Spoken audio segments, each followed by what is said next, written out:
আচ্ছা, কার্যক্ষমতা শক্তি ক্লাস 9 এর আগের পার্টটায় আমরা বেসিক ডেফিনিশন যেগুলো কার্য কাকে বলে, ক্ষমতা কাকে বলে, শক্তি কাকে বলে, ওদের একক কী এগুলো পড়েছিলাম। আচ্ছা, বলের দ্বারা কার্য, বলের বিরুদ্ধে কার্য, কার্যহীন বল এগুলো পড়েছিলাম। কীভাবে আমরা কার্য ম্যাথামেটিক্যালি ক্যালকুলেট করে বার করবো সেটা করেছিলাম। আচ্ছা, আজকে বলেছিলাম আমি যে মেনলি শক্তি, যান্ত্রিক শক্তি জিনিসটা কী বা শক্তি নিয়ে কিছু ক্যালকুলেশন আমরা করবো আজকে। দেখো, যান্ত্রিক শক্তিকে আমরা দুভাগে ভাগ করতে পারি, একটা হচ্ছে স্থিতিশক্তি, একটা হচ্ছে গতিশক্তি। স্থিতিশক্তি হচ্ছে যে স্থির অবস্থায় থাকা কোনো বস্তুর মধ্যে যে শক্তি সঞ্চিত থাকে সেটাই স্থিতিশক্তি। এবার ভাবি যে স্থির অবস্থায় থাকা একটা বস্তুর মধ্যে শক্তি কিভাবে সঞ্চিত হতে পারে, শক্তি কিভাবে সঞ্চিত হতে পারে। আগের ভিডিওতে আমি বলেছিলাম, দেখো যে শক্তি আর কার্য দুজনেরই একক কিন্তু এক, দুটোরই একক হচ্ছে জুল। সিজিএস পদ্ধতিতে এবং এসআই পদ্ধতিতে আলাদা আলাদা একক আছে, আমি বলেছিলাম আগের ভিডিওটাতে। এসআই পদ্ধতিতে দুটোরই একক জুল, সিজিএস পদ্ধতিতেও একক কার্য। তো এবার তাহলে কার্যের সঙ্গে শক্তির একটা সম্পর্ক আছে, সেই সম্পর্কটা তোমাকে ভালো করে বুঝতে হবে। তাহলে একটা উদাহরণ নিয়ে দেখো, ধরো তীর ছোড়া হচ্ছে। তীর যখন ছোড়া হয় কীভাবে ছোড়া হয়? ধরো এটা হচ্ছে ধনুক, বো অ্যান্ড অ্যারো, এটা হচ্ছে বো আর এটা হচ্ছে অ্যারো, এই যে তীর। দেখো এই ধনুকের তীরটা আমি লাগিয়ে রেখেছি, ধরে আছে। ছেড়ে দিলে তীরটা কি সামনের দিকে যাবে? উত্তর হচ্ছে না, যাবে না। তীরটা সামনের দিকে যাবে না। কখন সামনের দিকে যাবে? যদি সিচুয়েশনটা এরকম হয় যে আমি দড়িটা ধরে টেনেছি, দড়িটা ধরে আমি টেনেছি এরকমভাবে, এইবার আমি যদি তীরটাকে ছেড়ে দিই তাহলে তীরটা কিন্তু সামনের দিকে যাবে। তাহলে একটা জিনিস বোঝো যে এইখানে আর এইখানের মধ্যে তফাৎ কি? তফাৎ হচ্ছে যে এই সিচুয়েশনে আমি এই তীর ধনুকটা ধরে আছি, কোনো কার্য করিনি। কি হলো যে আমি যেই এটাকে পিছন দিকে টানলাম, আমাকে কি করতে হলো? কাজ করতে হলো। তাহলে আমি কাজ করলাম মানে আমি কি খরচা করলাম? আমি শক্তি খরচা করলাম। আমি যে শক্তিটা খরচা করলাম সেটা কোথায় গেল না, সেই শক্তিটা এই তীরটার মধ্যে সঞ্চিত হয়ে রইল কি হিসাবে না, স্থিতিশক্তি হিসাবে তীরটার মধ্যে সঞ্চিত হয়ে রইল। যেই আমি তীরটাকে ছেড়ে দেবো তখন তীরটা সামনের দিকে যাবে, তখন এই স্থিতিশক্তিটাই অন্যান্য শক্তিতে রূপান্তরিত হবে। ধরো একটা বল মাটিতে রাখা আছে, বলটার ভর হচ্ছে এম। এই স্থানের অভিকর্ষজ ত্বরণের মান হচ্ছে জি। অভিকর্ষজ ত্বরণ আমরা জানি যে অভিকর্ষের প্রভাবে কোনো বস্তু যখন বাধাহীনভাবে ওপর থেকে নিচের দিকে পড়ে তখন তার মধ্যে যে ত্বরণের সৃষ্টি হয় তাকে অভিকর্ষজ ত্বরণ বলে।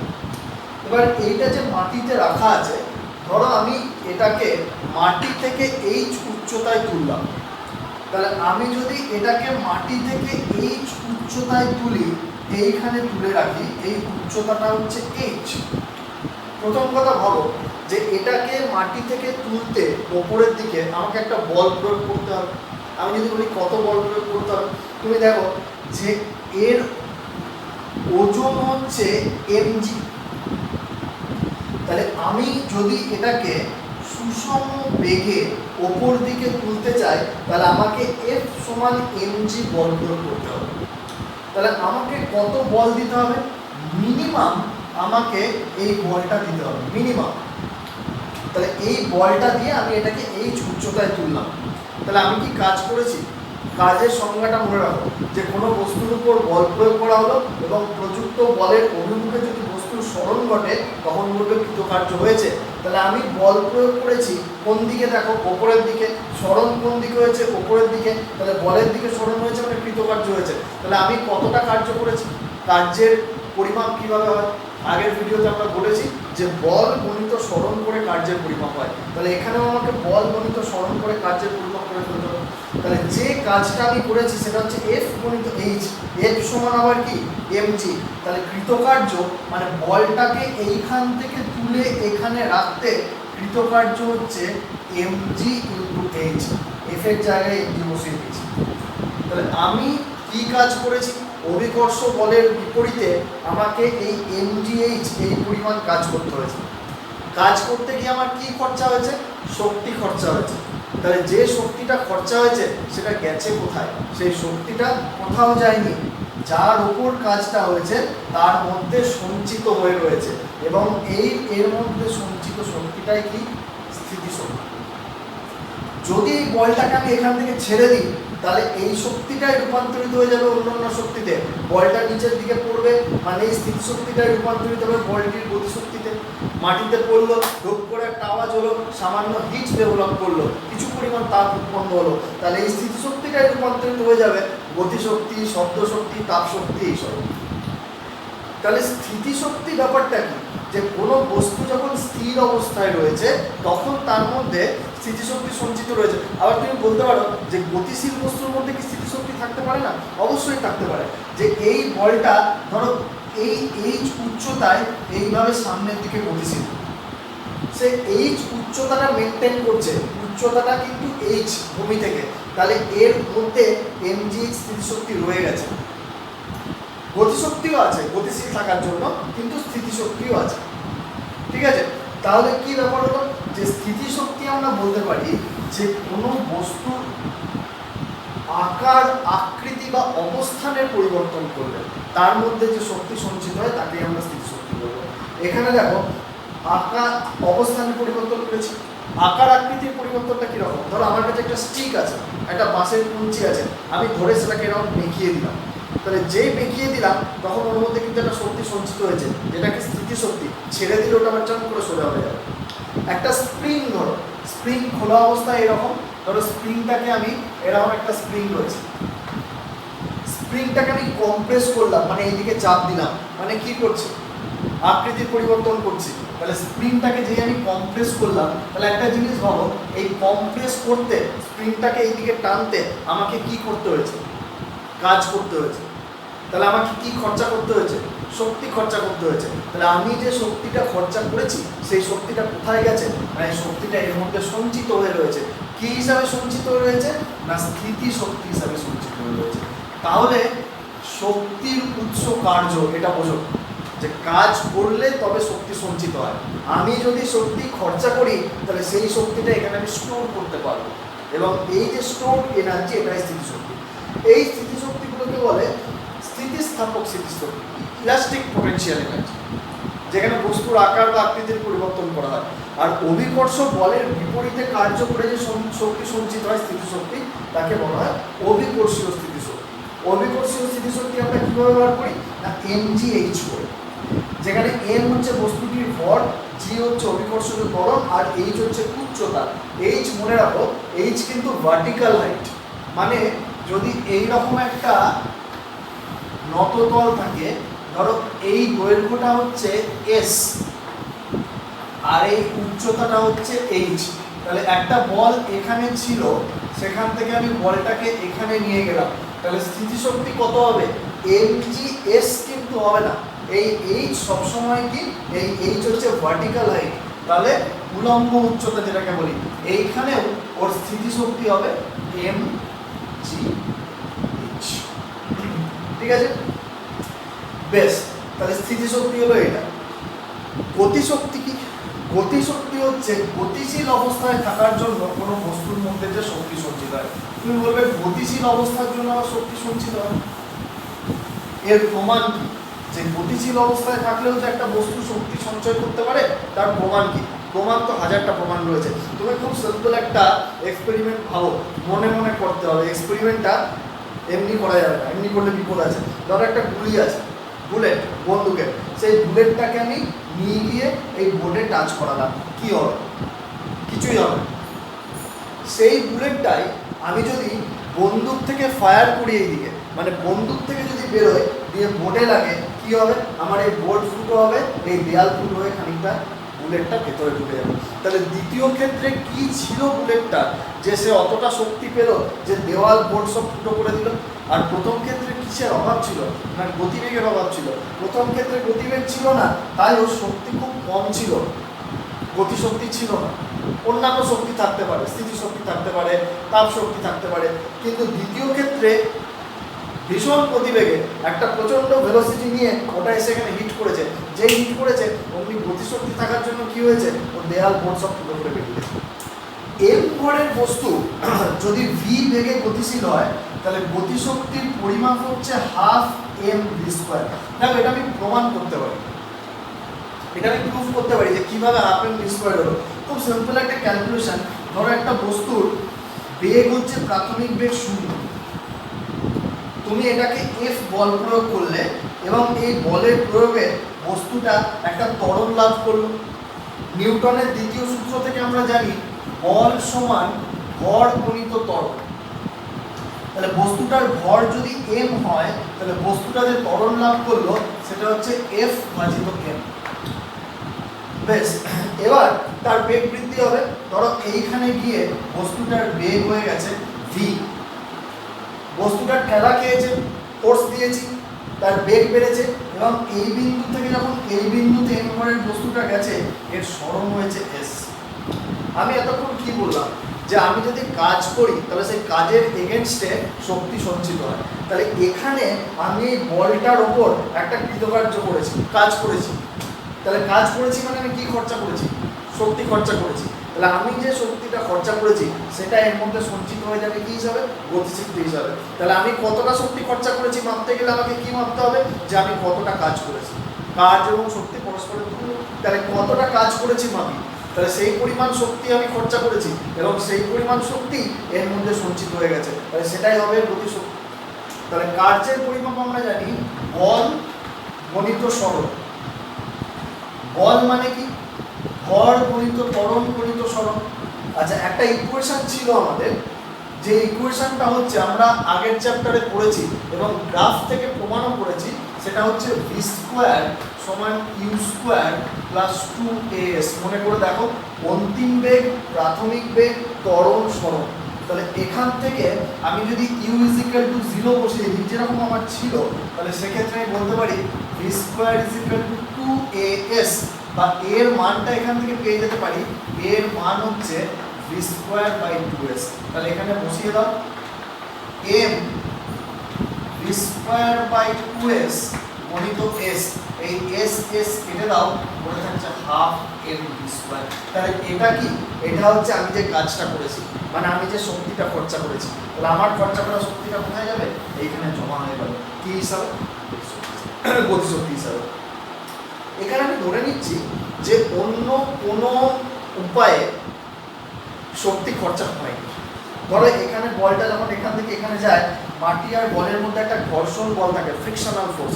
সেই ফ্রিকশনের এগেনস্টে খানিকটা শক্তির অপচয় হয়, বায়ুর বাধার জন্য খানিকটা শক্তির অপচয় হতে পারে। তো সেগুলো আমি ধরে নিয়েছি হয়নি, তাহলে এই হাফ এম ভি স্কোয়ার হচ্ছে গতিশক্তি। বেশ, নেক্সট আমি বলবো শক্তির সংরক্ষণ। দেখো, আমি যদি ধরে নিই যে শক্তির অপচয় হয়নি, যেমন এখানে আমি বললাম যে ধরে নিচ্ছি ঘর্ষণ বলের এগেনস্টে শক্তি খরচা হয়নি, তাহলে আমি বলতে পারি যে একটা বস্তুর মোট শক্তি ধ্রুবক থাকে। আচ্ছা, এটা আমি প্রমাণও করে দেখাতে পারি। ধরো এরকম একটা প্রমাণ আসেও কোশ্চেনে, কোশ্চেনটা হচ্ছে কি যে ধরো এম ভরের একটা বস্তু এ বিন্দুতে আমি এরকম ধরে রয়েছি এবং এ বিন্দুটা মাটি থেকে এইচ উচ্চতার একটা বিন্দু। বস্তুটাকে আমি ওখান থেকে ছেড়ে দিলাম, তাহলে বস্তুটা ক্রমাগত নিচের দিকে পড়বে, নামতে নামতে ও একটা সময় বি বিন্দুতে এলো। বি বিন্দুতে এলো, ও কতটা নেমে এলো, ধরো ও এ থেকে বি এক্স নেমে এলো। যত নিচের দিকে নামবে ওর বেগ কি হবে, বাড়বে, কারণ মহাকর্ষ বল অভিকর্ষ বল ওকে নিচের দিকে টানছে এবং সেই টানের জন্য ওর একটা ত্বরণ রয়েছে, যে ত্বরণ আমরা জানি জি, জিটাকে আমরা বলি কি অভিকর্ষজ ত্বরণ, এবং ওই ত্বরণের জন্য ওর বেগ কি হবে, ক্রমাগত বাড়বে।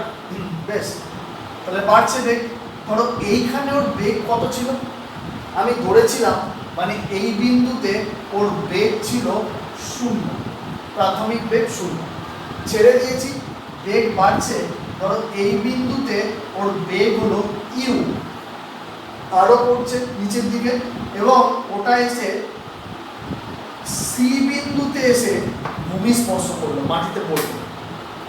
যখন মাটিতে পড়লো আমি ধরছি ঠিক সেই মুহূর্তে ওর বেগ হচ্ছে ভি। তাহলে এই একটা কোশ্চেন, কি কোশ্চেন, যে দেখাও যে এ বি সি প্রত্যেকটা বিন্দুতে বস্তুটির মোট শক্তি ধ্রুবক থাকে, মোট যান্ত্রিক শক্তি ধ্রুবক থাকে। যান্ত্রিক শক্তি মানে কি? যান্ত্রিক শক্তি যাকে আমরা ইংরেজিতে বলতে পারি total energy is equal two স্থিতি শক্তি,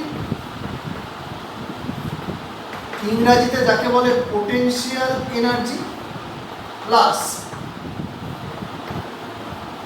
গতিশক্তি যাকে বলা হয় কাইনেটিক এনার্জি। তাহলে আমাকে প্রমাণ করতে হবে যান্ত্রিক শক্তি সমান স্থিতিশক্তি প্লাস গতিশক্তি, এবং এই যান্ত্রিক শক্তির মানটা ধ্রুবক, এটা বাড়েও না কমেও না, সবসময় ফিক্স থাকে।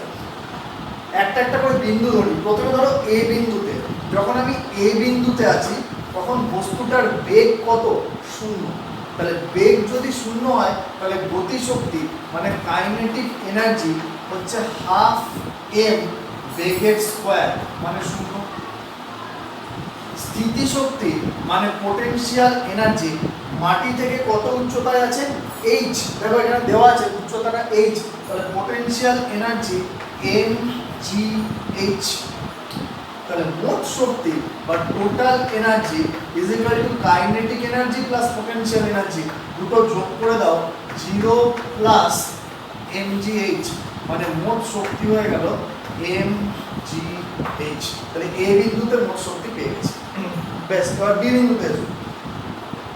বি বিন্দুতে যখন রয়েছে তখন বস্তুটার বেগ হচ্ছে কত? ইউ। তাহলে ওর কাইনেটিক এনার্জি হচ্ছে হাফ এম ইউ স্কোয়ার। আচ্ছা একটা জিনিস বলো, যে এ থেকে বিতে এসেছে বস্তুটার সরণ কত হয়েছে? এ থেকে যে বিতে এলো বস্তুটার সরণ হয়েছে কত? এক্স, এই যে এখানে লিখেছি। ত্বরণ কত বস্তুটার? এস, এস হচ্ছে সরণ, আর ত্বরণ মানে হচ্ছে অভিকর্ষজ ত্বরণ মানে জি। তাহলে আমি তো এই সমীকরণটা জানি যে V square is equal to U square plus 2s। এই সমীকরণটা আমি কাজে লাগাবো, যেখানে ভি কি? ফাইনাল ভেলোসিটি, অন্তিম বেগ, প্রাথমিক বেগ, 2 এ মানে ত্বরণ, এস মানে সরণ। তাহলে এখানে যদি বসাই বি বিন্দুতে অন্তিম বেগ কত? ইউ, তাহলে এখানে হলো U square is equal to, এখানে প্রাথমিক বেগ কত? 0 প্লাস 2, এই যে প্রাথমিক বেগের জায়গায় 0 বসালাম, ত্বরণের মান কত? জি, অভিকর্ষজ ত্বরণ, আর সরণ কত হয়েছে? এক্স। তাহলে এখান থেকে আমি লিখতে পারি ইউ স্কোয়ার সমান 2gx। বেশ, ইউ স্কোয়ারের মান পেয়ে গেছি। তাহলে kinetic energy is equal to কি? Half m u square, u স্কোয়ারের জায়গায় আমি 2gx এর ভ্যালুটা বসিয়ে দিচ্ছি, হাফ এম 2gx, এই 2 2 ক্যান্সেল করে দাও, পড়ে থাকছে mgx। এটা বস্তুটার স্থিতি কাইনেটিক এনার্জি, গতিশক্তি। স্থিতিশক্তি কত? Potential energy. দেখো পোটেনশিয়াল এনার্জি কি? পোটেনশিয়াল এনার্জির ফর্মুলা হচ্ছে mgh, যেখানে h হচ্ছে মাটি থেকে উচ্চতা। তাহলে এই যে এটা এখানে আছে, তাহলে এর বেগটা এখানে নিচে ইউ। তাহলে মাটি থেকে এ এখন কত উচ্চতায় আছে? প্রথমে কত উচ্চতায় ছিল? h, কতটা নেমে আসছে? x।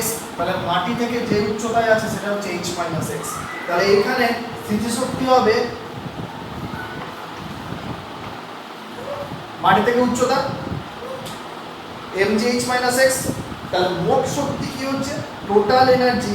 আমি আগেই বলেছি মোট যান্ত্রিক শক্তি, কাইনেটিক পোটেনশিয়াল এনার্জি আর কাইনেটিক এনার্জি, এই কাইনেটিক এনার্জি পোটেনশিয়াল এনার্জি যোগ করে দেবো, যোগ করো।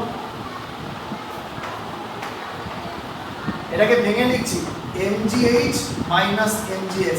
দেখো মাইনাস mgx প্লাস mgx কেটে যাচ্ছে, তাহলে মোট শক্তি বি বিন্দুতে কত হচ্ছে? mgh। এ বিন্দুতে মোট শক্তি কত ছিল? mgh। বি বিন্দুতে মোট শক্তি কত হয়েছে? mgh। তাহলে এই দুটোতে মোট শক্তি কি চেঞ্জ হচ্ছে না, ধ্রুবক। সি বিন্দুতে, আচ্ছা এদিকটা বুঝছি, সি বিন্দুতে যখন বস্তুটা এলো তখন ধরে নিচ্ছি সি বিন্দুতে বস্তুটার বেগ হচ্ছে ভি। এখানে করবো সি বিন্দুতে বস্তুটার বেগ হচ্ছে ভি। তাহলে ওই ফর্মুলাতে ফেলে আমি ভি এর মান বার করতে পারবো।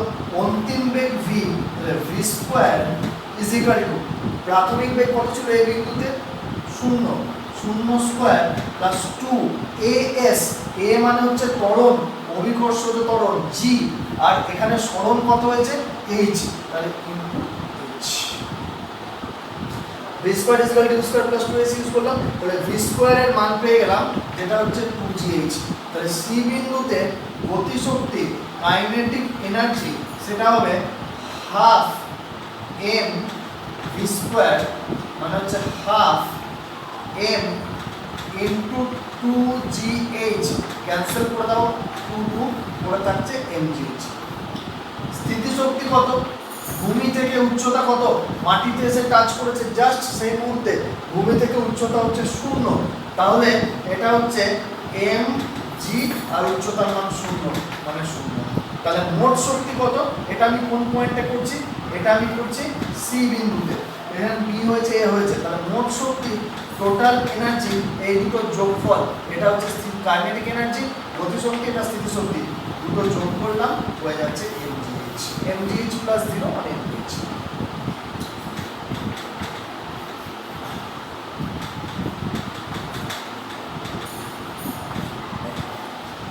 তাহলে কি প্রমাণ হলো দেখো, যে এইখানে পুরো শক্তিটাই স্থিতিশক্তি,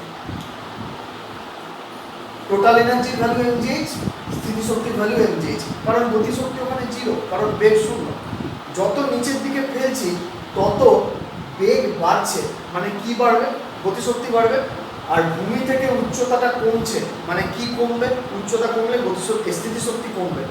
তাহলে যত নিচের দিকে আসছে স্থিতিশক্তি কমছে, গতিশক্তি বাড়ছে, তাহলে কোন শক্তি কোন শক্তিতে রূপান্তরিত হচ্ছে? না এই যে স্থিতিশক্তিটা ছিল এখানে সেটাই রূপান্তরিত হচ্ছে গতিশক্তিতে, কারণ গতিশক্তিটা আসছে কোত্থেকে? না হলে ওই স্থিতিশক্তিটা রূপান্তরিত হচ্ছে গতিশক্তিতে, স্থিতিশক্তি কমছে, গতিশক্তি বাড়ছে। বেশ, কিন্তু মোট শক্তি সব জায়গায় কিন্তু mgh। যখন মাটিতে এসে পড়লো তখন স্থিতিশক্তি কত? 0, আর গতিশক্তি কত? mgh। মানে কি? মানে পুরো স্থিতিশক্তিটাই রূপান্তরিত হয়ে গেছে কিসে? গতিশক্তিতে। কিন্তু মোট শক্তি সবসময় কি? mgh। তাহলে মোট যান্ত্রিক শক্তি ধ্রুবক থাকছে। তাহলে এখান থেকে দেখো যে এই পয়েন্টে স্থিতিশক্তি হচ্ছে ম্যাক্সিমাম আর গতিশক্তি হচ্ছে 0, আর এই পয়েন্টে গতিশক্তি হচ্ছে ম্যাক্সিমাম আর স্থিতিশক্তি হচ্ছে গতিশক্তি ম্যাক্সিমাম, স্থিতিশক্তি 0। কিন্তু মোট শক্তি টোটাল এনার্জি সবসময় কি হচ্ছে? mgh, মানে মোট শক্তি সবসময় ধ্রুবক হচ্ছে। আচ্ছা, এই সংক্রান্ত তোমাদের যদি কোনো প্রশ্ন থাকে আমাকে কমেন্ট বক্সে লিখে প্রশ্ন করতে পারো, আমি সময় করে উত্তর দেবো।